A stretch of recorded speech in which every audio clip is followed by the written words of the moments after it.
दीपक जी, देखिए कांग्रेस का पक्ष भी आ गया और जो बातें आई हैं उससे समझ में आता है कि कुछ ना कुछ तो संदिग्ध है। जांच होने तक क्यों वेट नहीं कर रहे हैं?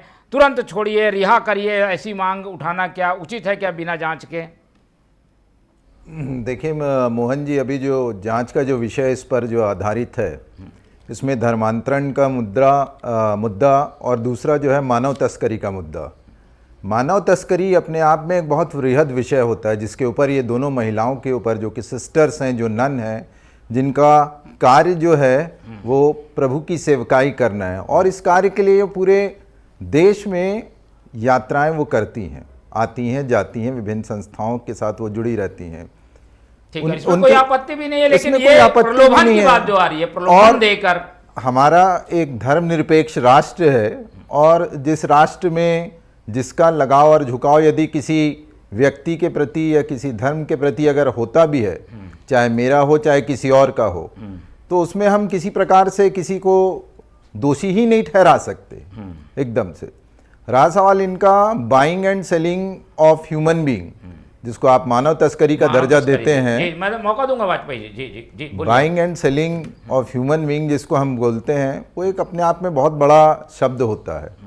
और वो जिस कार्य से, जिस उद्देश्य से वहाँ पर गई, वहाँ पर मौजूद रहीं, उनके साथ में वो जाने के लिए तैयार हुए, ऐसी कौन सी वहाँ पर डर और भय के वातावरण की परिस्थिति अचानक से निर्मित हो गई कि वो वहाँ आगे जाने के लिए रुक गए, और वहाँ से उनको गिरफ्तार कर लिया गया दुर्ग से।